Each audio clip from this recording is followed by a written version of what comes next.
Welcome, critters! I'm Clara Jones, your devoted host of the Sacred Reading CR podcast, where we discuss and examine critical role episodes, plot lines, characters, everything in between through the lens of sacred reading practices. So this particular episode is about Campaign 1, Episode 18, Part 2, and joining me again is Petall! Yay! All right, so the icebreaker for today is, what is your favorite ice cream flavor and ice cream topping? Ooh, that's a very good question. I know for a fact that my favorite ice cream flavor is cookies and cream. Oh. I love cookies and cream so much. But my favorite ice cream topping, I'm less familiar. Like, I don't have that as easily come to mind. I mean, like, sprinkles are always just a classic. Very fair. I might go with sprinkles. Because nothing else is really coming to mind, and also I like how colorful they make it. So you're talking about specifically colored sprinkles, not like chocolate sprinkles or like, heart sprinkles or any of like the fancy ones. Any ones that are fun to look at. Okay. Yeah, I mean, for me, my favorite ice cream flavor is actually something I can't even eat anymore because I have learned that I'm allergic to dairy, so I have to stick to the vegan ice creams. But I'm originally from Cincinnati, and Cincinnati has a famous ice cream brand called Grater's, and they use dark chocolate chips in their ice cream that are like this big. It's like chocolate shards more so than like chips. And they have this black raspberry chip flavor that is just the perfect flavor of all time, and it has that like perfect raspberry chocolate balance that you can get sometimes, and it is so good. So nice. I'm more in the loss of that flavor, but I would have to go pretty traditional for toppings and go with hot fudge, because you can literally cover anything in hot fudge and I'd probably eat it. It's true. It's true. It's funny that you mentioned that you are allergic to dairy, because I am also lactose intolerant. And so this is a very interesting icebreaker for two lactose intolerant. I'll still sometimes eat regular ice cream just because. But yeah. Many lactose intolerant people do that. I'm actually allergic to the protein that's in dairy. And so it's not even lactose for me. So when I eat it, like, I suffer badly. So yikes. I have to be prepared to be taken out for like a long time. Like, is it worth it, And often the answer is no. So, but that's very fair. They have some pretty good alternatives nowadays. I do. They do. I must say, has some great vegan ice cream, but also I didn't know that Magnum has some great vegan ice cream too. And so you can find some really good ones out there. It's just nothing will beat Grater's. Nothing will beat Grater's. All right, well, please join us as we embark on this exciting adventure in story analysis and self-reflection in order to deepen our understanding of ourselves and the world around us. So as always, we love hearing your own insights and stories as well. So please like, comment, subscribe below, and then ready? All right, let's dive in.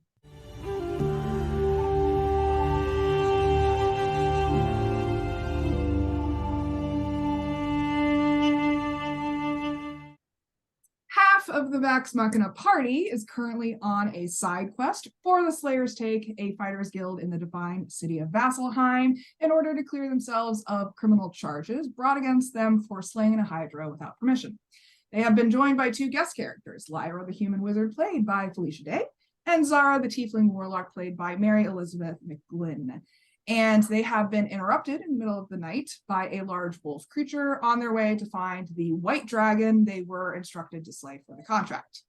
They start the second half of this episode by rolling for initiative, and Grog sees that there are multiple orcs approaching them alongside the dire wolf. He swings his great axe at the wolf and injures it while the two nearest orcs charge in and attack him.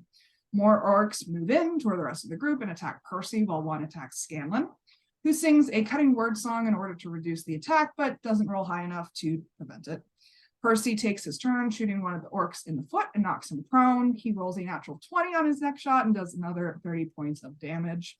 He then pulls an action surge and shoots him again, killing that orc off. He then uses the last shot, rolling another nat 20 as he shoots the other orc next to him, all in his pajamas with the butt flap down after being woken suddenly. Grog goes into a frenzied rage and takes a swing at each of the 3 creatures surrounding him. It kills off the dire wolf, but the 2 orcs stand their ground and attack him. The orc by Lyra attacks her too, and another attacks Scanlan but misses. The 2 by Percy look startled, obviously, but attack him nonetheless. Matt giving him shit for having a lower AC due to it being in his PJs. Scanlan casts Dominate Person on the orc next to him and commands him to protect Grog with his life. He then steps toward Lyra and inspires her with a ditty. Vex casts Hunter's Mark on the damaged orc by Percy and shoots him with her flaming bow. Then Tricket attacks twice and kills him off. Zara hexes the other orc left next to Percy and casts Eldritch Blast to kill him off too.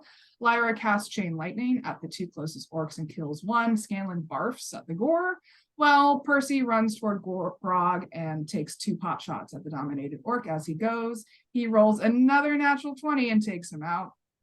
Grog takes 2 hits at the one of the orcs surrounding him and kills him, intimidating the other into speaking to them instead of dying.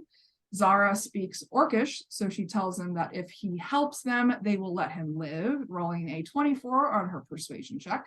He says in Broken Common that he will serve them as they ask.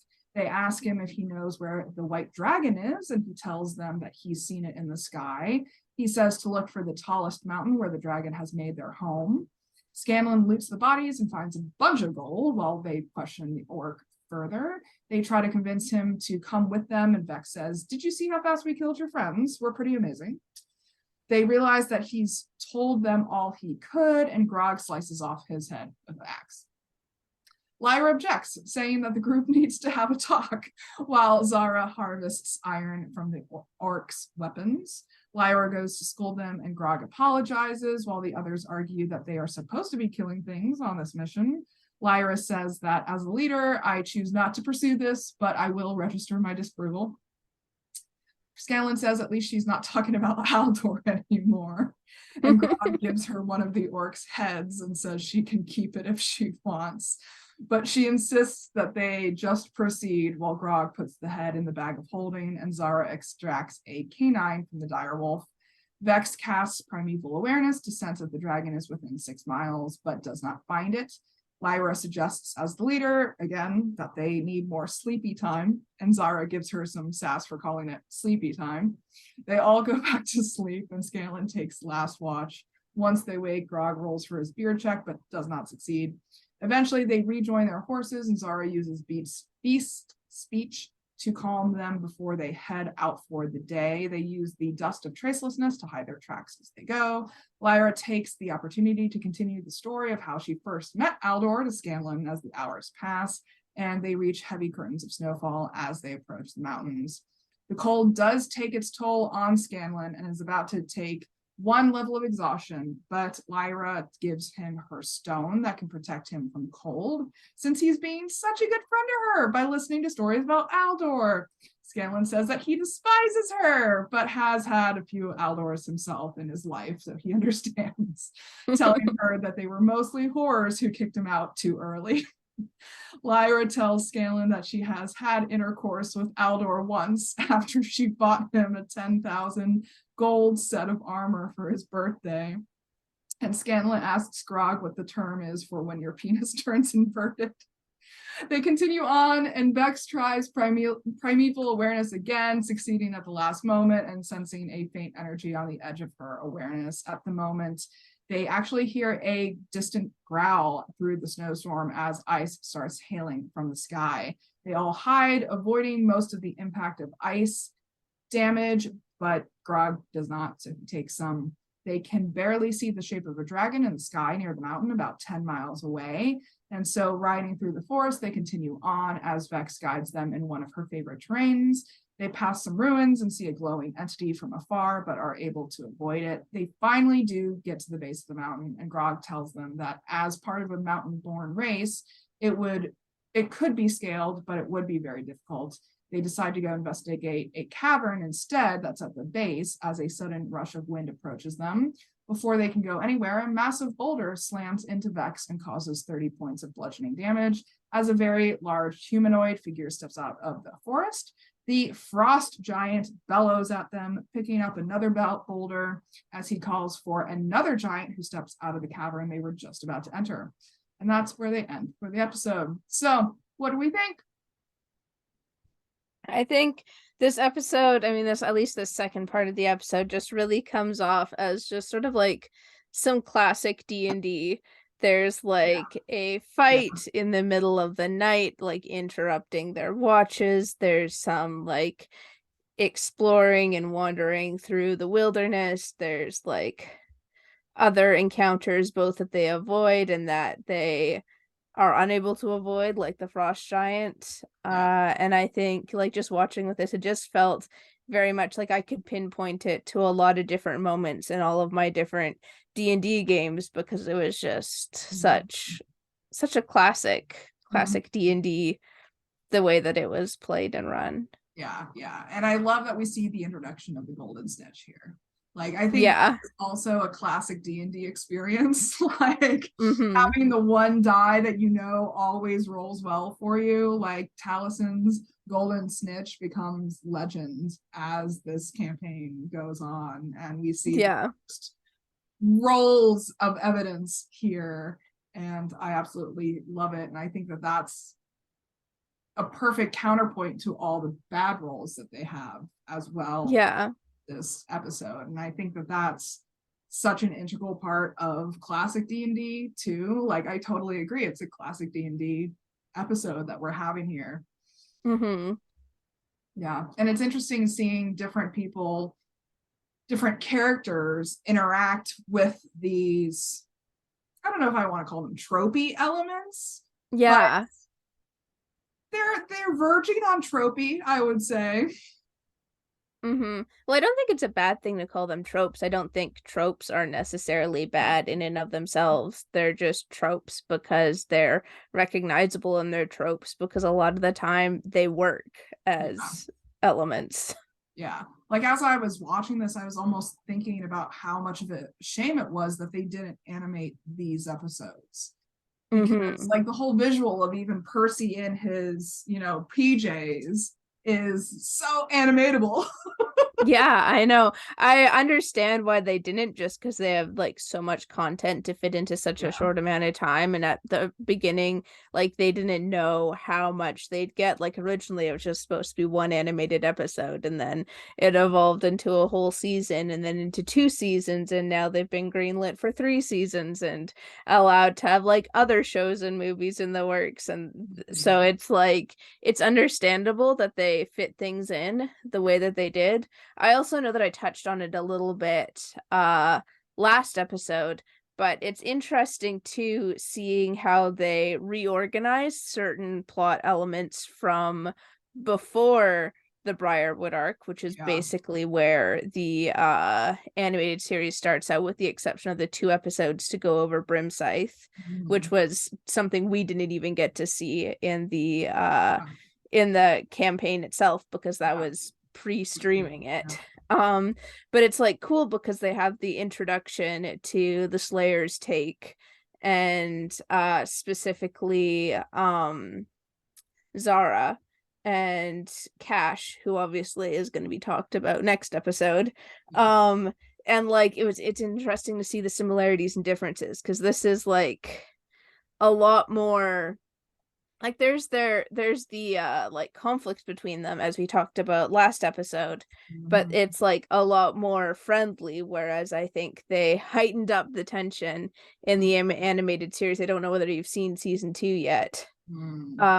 For the like for Zara in particular, and just the whole thing going down with the Slayer's take. And I just think it's really interesting. I don't think any one way of doing it is better than the other, but it's like, I think it's just interesting to compare the differences. And this is a lot more of like a classic D&D sort of like introduction to it. Like, so of course in D&D you meet different factions who do things differently, and chances are in like the whole like explosive way of being adventurers where you just get in the way of everything, you're going to rub some people the wrong way and then have to like handle the consequences and like Consequences, yeah. Whereas in like an animated series, everything has to be like more compact, everything has to be like relating to the story at hand. Yeah. And so like the Slayer's take and the like introduction to the Slayer's take is a lot more plot relevant. Yeah. But it's cool to see, especially like for people like me who like watch it because it's D&D. Like even though I do prefer the more like plot heavy parts of like the campaigns, it is cool to just like have those like these like extended bits of like, oh, this is just like what playing D&D is like, and having that familiarity and those like relationships that and similarities that I can see to the campaigns that I'm in. Mm-hmm. I mean, this is honestly a masterclass in D&D. Like that's what I think this episode is. And I think Matt intentionally created it that way because we have Mary Elizabeth coming in as a completely new player, right? Like you have to, as a DM, set up the game so that it's not like going from level 101 to level 501. Yeah. You know, you have to start out with that intro masterclass to get people comfortable with it too in the first place. And Matt does that so masterfully. And I think it also serves as a palate cleanser for where we are in the campaign at the moment. Like we talked about this last time in the sense of there is a lot of conflict coming up right now, specifically inter-character conflict as well as intergroup conflict. And that exacerbates it too. Is like there's a lot of just uncomfortable stuff going on both internally and externally for this group. And I don't know if Matt even intended to have these guest trial of the take episodes serve as a palate cleanser for the campaign, but that's what they end up being, really, is just like, all right, let's take a step back, you know, have a little fun without it having such serious repercussions and consequences within the overarching plot structure. Like, yes, it does contribute a lot to the campaign, everything we're seeing in these episodes, but it's not like it's the main plot quest that they're on at the moment, which I don't know what their main plot quest is at the moment. Yeah, like I think it's interesting because this is obviously like after the whole like Craighammer arc. And the next thing coming up after this is the Briarwood arc, isn't it? The beginnings of the Briarwood arc? Or is there more in between? So. I can't entirely remember. I think they do Pyra first, and then they do yes, Pyra. Yeah, I think that's the next step for them. But even that, I think, is more of a side quest even for them. It's the overarching arc for this campaign that we're continuing into right now. And I think they're all kind of feeling a little lost. And this is a grounding for them, I think, of being like, oh yeah, we do actually kind of know what we're doing right now, kind of, sort of. Yeah, and it also kind of shows because like Matt gives the players like a lot of freedom to figure out like what plot threads that he wants to follow. He builds this expansive world, and like wherever they are gives them interactions that lead into different things. And of course there are like more overarching like plot threads that are like harder to avoid, but like he lets the players choose how they want to interact with them and how they like want to like what they want to follow and where they want to go and how they want to approach things. And I think this is just like really showcasing that whole like more sandboxy feel, especially in the more downtimes of the campaigns. It's like there's less of those choices being made when there's like larger plot things, because obviously the players are all like really keen to follow the major plot things, but it also I think just shows really the expansiveness of the world, and that's something that only becomes more obvious the more times that like the more time that goes on and into like the second campaign and the third campaign and seeing how things tie together and all of these things going on under the surface. I'm not gonna go into too much detail. Obviously, you know what I'm referring to with the most recent episode of campaign 3, and that's not what we're here to talk about. Yeah, it's so hard not to. I know. I think I mean, this whole concept of autonomy that you're talking about here, and Matt specifically giving his players autonomy within this big sandbox that he's created for them. Autonomy can kind of be stressful sometimes.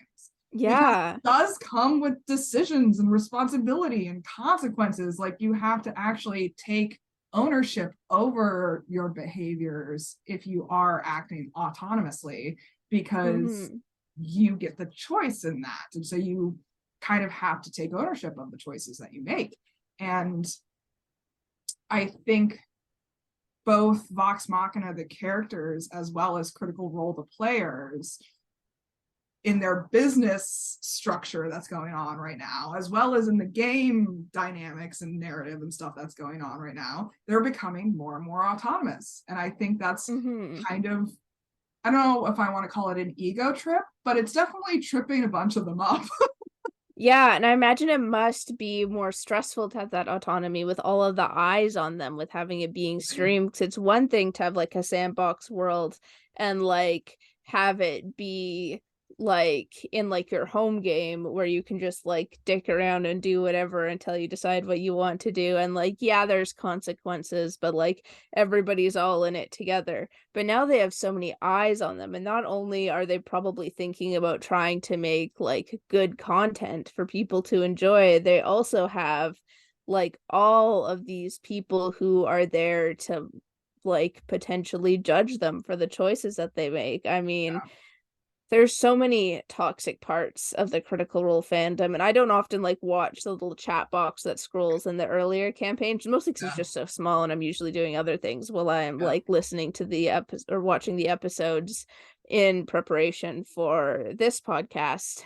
But like, I'm sure that there was a lot of those like criticisms early on as well, and like that must be stressful with it being streamed now in like comparison to what things would be like probably before in their home game, where they weren't thinking so much about like how things came off, but now they have all these eyes on them.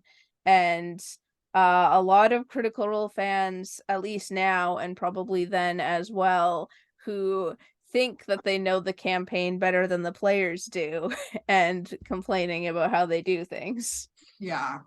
I mean, there's a lot of parallels there between what they're experiencing in the campaign itself and what they're experiencing as a business entity, which I don't think they even characterize themselves as yet. Yeah. Like, I don't This is still the point when they're still all super casual, like they're more doing it for fun than thinking about it a whole lot. Like they're eating food still at the table that the fans order for them, and like end each episode by like opening the gifts that the fans send them. And like, so it's interesting because there is this sort of like pressure on them, but they're also still like not thinking too much about like the implications of what they are starting here, because they never expected it to get this big, let alone this big so fast. Yeah. And I mean, shifting to the personal experiences that come up, like I can totally relate to that. Of being like, oh no, I've been given too much autonomy. I don't want to be in charge of everything. Yeah, like it's something that I'm nervous coming up with, because in a couple of months I'm going to be moving out of my parents' house now that I'm done university and can afford to do so. And then like all of a sudden it's going to be on me to make sure everything gets done and all the bills get paid, and like I'm going to have all of this responsibility. And like, I mean, I'm fairly autonomous as it is already, but there's still like the things that like my parents still do just because I'm here, like cooking for things and like paying my phone bill and things like that. And all of a sudden I'm gonna have this shift of like, oh, all of a sudden I need to figure out every single day what I am gonna eat for every single meal. I'm not gonna have like the groceries already in the house. I'm gonna have to buy the groceries and figure out how I can afford that on my very small wage. Yeah. in this expensive city that I live in, and things like that. And so yeah, as we were talking about autonomy and responsibility and how like sometimes that's awesome and how sometimes that's stressful, that's totally what I've been thinking of, like looking ahead of just like, yeah, I'm aware that I'm gonna have all of these things like fall on my lap all of a sudden. I'm probably gonna like flounder for the first few months as I figure it out. um and I'm sure I'll land on my feet on the other side, but it's Yeah. like still stressful to think about. Like, oh, I'm suddenly going to be responsible for everything. And I'm looking forward to it because I'm ready to like Mhm. move beyond like even the little bit of like stuff that like my parents have like still been helping me out with at this point in time. But like, yeah, it's gonna be a lot to figure out. It's not gonna be something that comes like easily and naturally right off the bat. Yeah, I mean, I think that's like a classic experience for most people when they transition into what we would classify as adulthood. Like, Mm-hmm. we still need adultier adults sometimes. Yeah. Like, we kind of forget that yes, being an adult, you can eat donuts for every meal and you can decide to stay up till 2 a.m. every night for no reason because you have that autonomy now. But you also realize that you are now responsible for bills and, Mm-hmm. making sure that you stay alive. Yeah. I I texted see that. my I texted my friend this week and I was like, why is like the weight of existence so heavy this week? Like, why?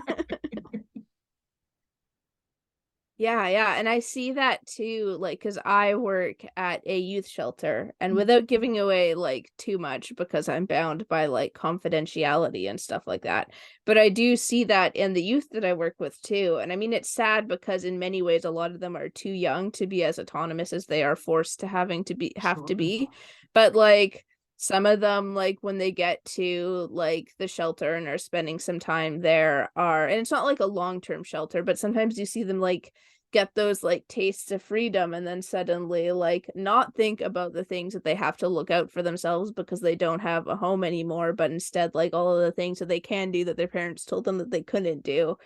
And it's like, I mean, yes, that is one of the benefits to being more autonomous and like independent, but like these people also need to like some of them some of the older teens are like looking for like market housing and stuff like that and will have to learn how to like budget things and stuff like that, and it's just it's like a balance of strike and I see it all the time in my work. Yeah, yeah. I mean, we all get to that point when we realize that our teenage selves, all we wanted to do was like get to drinking age. That's all we wanted to do.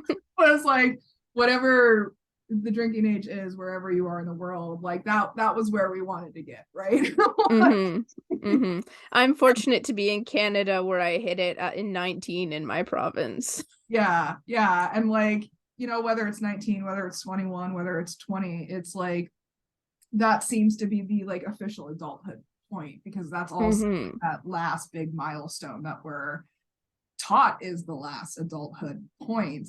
And then you get a few years beyond that and you're like, well, shit. Yeah. Yeah, it's all fun and games until it isn't. Yeah, it's like this is not all that it was cracked up to be. They lied to me. I was lied to. Where is the manager? I would like to speak to the manager. Like, who came up with the system, right? But yeah, I mean, I think it really goes to show us how powerful of a tool D&D can be to prepare us for Mm-hmm.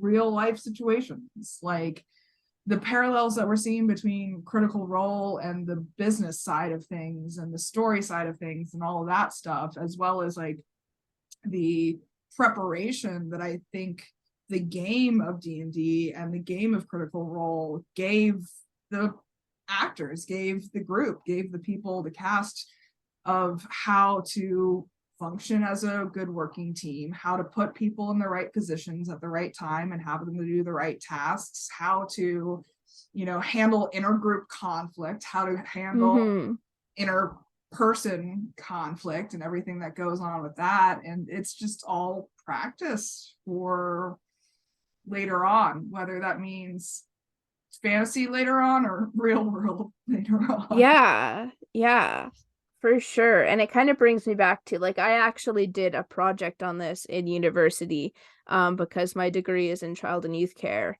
And I did a project on the sort of like therapeutic benefits of D&D and like how it could be used as like a therapeutic tool in working with like teens and preteens and stuff like that. And that's always something like I'm happy where I am now in the job that I am now, but it's still something that's like just like exists in like the back of my mind as something to maybe like some sort of program to maybe start up later in my career of like this tool. Like obviously like D&D isn't therapy and like there's all of those things about like striking a balance, but I think it could also be really useful, like even if it's just like more casual playing like with like a group of teens, like a great way to like teach them a lot of life skills and like a great way for them to like grow personally and socially and all of these Yeah. things. Yeah. I mean, talk about And bullying, right? Like we have yeah. really badly in D&D. Like it is Hmm. resource management. Absolutely. Yeah, I mean, they have theater therapy out there and improv therapy and music therapy and art therapy. And I think that like D&D just is a perfect combination of all of those into one. And I definitely see it being a Hmm. valid There's therapeutic. even some like studies already being done on it. When I was doing the project, I wasn't expecting to find much in the way of research yet, but there were some like studies that had been published not long before I actually did the project. So I think it's an area that as D&D and other tabletop role-playing games have been like rising in popularity and becoming a bit more mainstream, people are actually starting to study those effects. And so I think it could be something that could become like a more like maybe more of like a niche therapy tool, but might be something that might not be like too far out of the realm of possibility as being something that is an option for Yeah, people. yeah, yeah. I mean, I'd take D&D therapy. I'm down. Same, I absolutely would. All right, well, let's wrap up. What are we going to do about all this? I think I'm going to, even if I'm still like several years off from being able to do that, I think I'm what I was just talking about. I think I'm going to continue ruminating on that idea I had for like a therapeutic D&D program in my work. Yeah. And continue developing that, and I'll let it slide by as I get comfortable in my position, because I never know where my career is gonna go. Like Yeah, I might be happy at the place that I'm working out now and stay there for a while, or I might eventually want to do something else, and this can be something that can become a little bit of like a side project for me totally. Yeah, to eventually maybe actually launch as some actual like programming for yeah, youth and stuff that I can yeah, yeah. do I for mean, work. my business brain is already planning out your business plan. So Great, I'll know who to contact if when I need to figure all the business side of things out. just give me 5 hours and I'll give you a business plan. Yeah, I'm totally here for that. I will totally support that idea for sure. What am I gonna do? I don't know what I'm gonna do. I think it's more of like a realization for me. I've been thinking of one of the things that I've been thinking about a lot this week is the balance between being too serious and being too flippant. Yeah. Because I think that you need to find that equilibrium between taking everything so seriously that you just like have a permanent scowl on your Mm-hmm. face to like being Juster Labor and not caring about anything at all at any point in the time, you know, and just having fun. And I think it takes this balance between responsibility and seriousness and flippancy and fun in order to find that, I don't know if I want to call it perfect path, or at least more aligned path for sure. And how can I incorporate that into my own life? That like that's I think what I've been thinking about a lot lately. And I think today was actually a good example of that. Is like I was exhausted from last night's Critical Role episode. we film these podcasts on Fridays, and Thursday nights with the Critical Role episodes can often go late. And I kind of was useless for most of today because I also was finishing up the last hour because it was a 5-hour episode last night. And I gave myself a break today. I was like, all right, well, I'm not going to push myself to produce when I know what I'm producing isn't going to be my best in this moment right now. And I think that that's some way that I've been practicing that balance between the two. Like, instead of grinding and being serious and pushing myself all the time versus just like, you know, I could have just laid in bed all day today, but I actually did do a few things.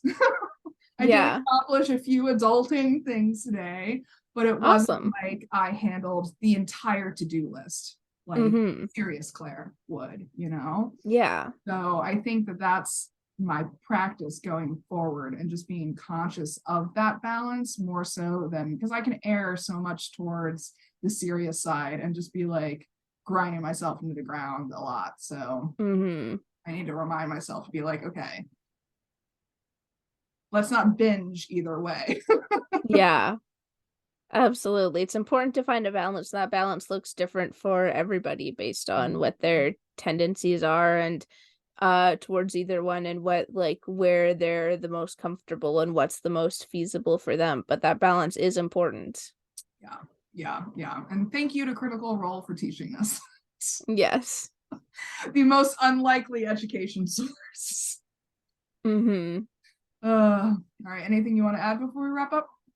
I feel like I just want to put in, for the benefit of our listeners, because obviously this is going to be posted a little while after we record it. We've referenced a couple of times last night's Critical Role episodes. For those who are up to date with Critical Role Campaign 3, if you're curious, the episode we are referring to is episode 51 of Campaign 3, also known as the 8th year anniversary episode. So if you've seen it, you know why we're still freaking out about it, even though we're supposed to be talking about Campaign 1. I just feel like if I were listening, I would be curious. And so I just want to put that exact number up there just in case any of our listeners are curious. Yeah. We've had 2 5-hour episodes back to back, like the last 2 weeks, and it's been a lot.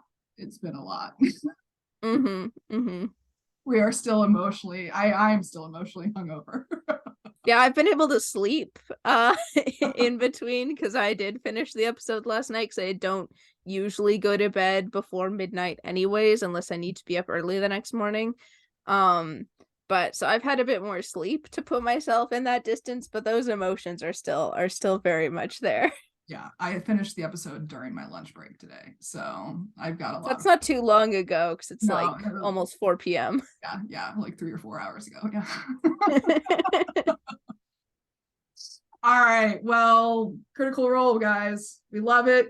We love to talk about it, and that's why we're here. So this is powerful stuff that we're talking about. An audience, we definitely encourage you to share your own insights and stories and feelings with us as well. If you have your own thoughts on last night's episode, just, you know, hit us up. We'll listen for sure.